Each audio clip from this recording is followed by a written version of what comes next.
Good morning, everybody. It is April 24th, and tomorrow starts the 6-minute Snatch Challenge. Submissions begin tomorrow, April 25th. You can submit all the way through April 30th. You can register all the way up through April 30th. So 2 things I'm going to go over that will help you guys out. So number 1, at the top of the Snatch, let's go over what fixation is real quick. All right. Unless you've done a sport competition, you probably never had to stop the bell like this, you know. When you first learn, the goal is just to get the kettlebell up there with safe form so you aren't getting hurt. But in competition, we want to make sure that you can control the weight and that you're using a safe weight. This is going to force you to slow down, okay? Because you need an instant stillness at the top of every rep. Fixation requirements for this challenge.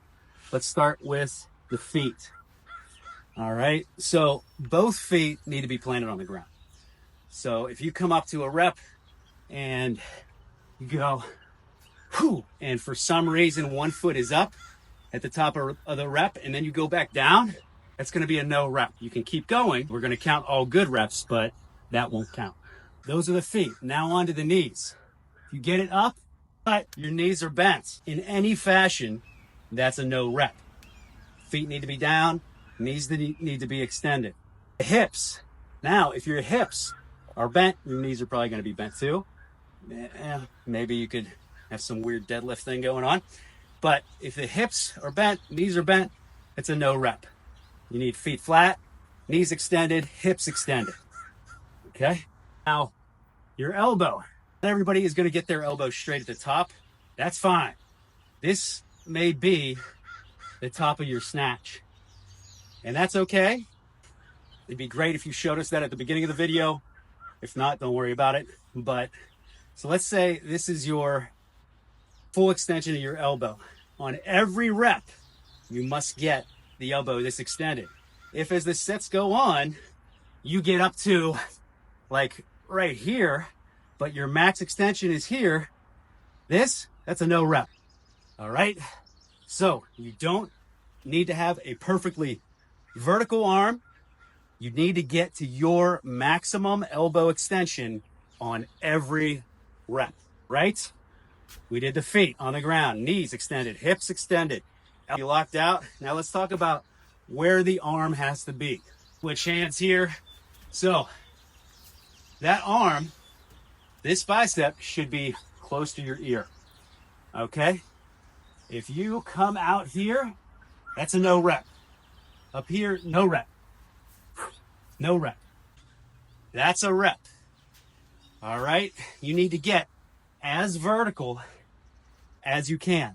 Now, if you may naturally only go to around here. As long as you do that with every rep, that would be okay.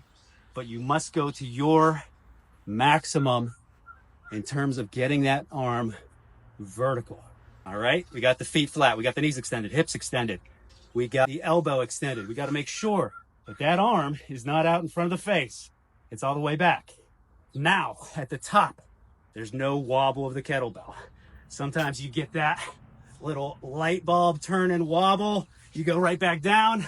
That's a no rep. We need to see stillness, full extension and still. Up at the top.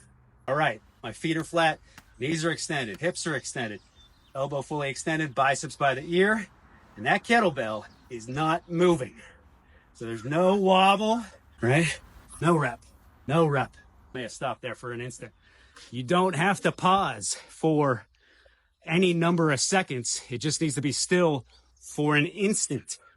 And that's going to vary based on your experience.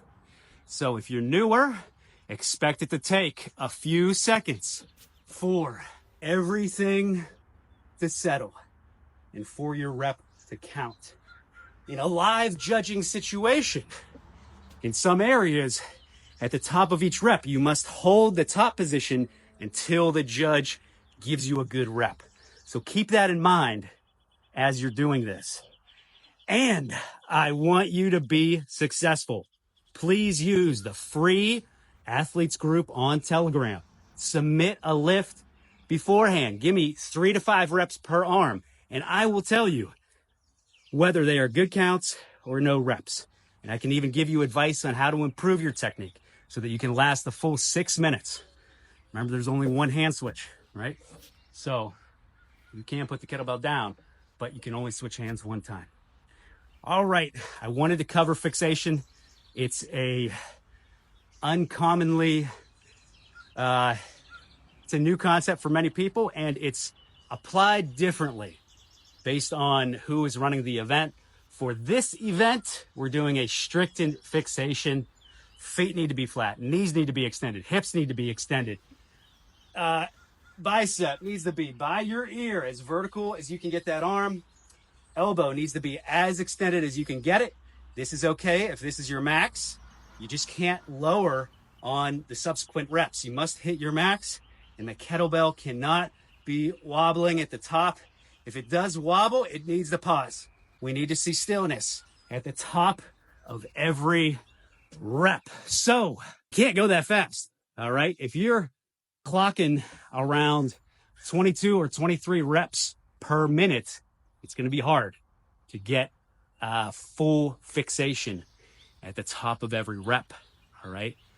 20 reps is doable. Again, this depends on your experience level. 18 reps is very good. 18 reps per minute is great for somebody newer, and even slower is great.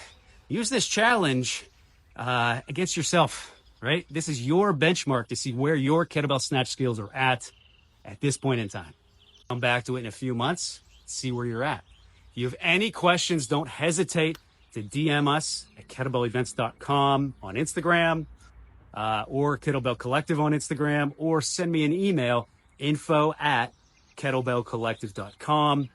Again, I don't want you to have any surprises, so that you can put forth your best effort. This up with any questions.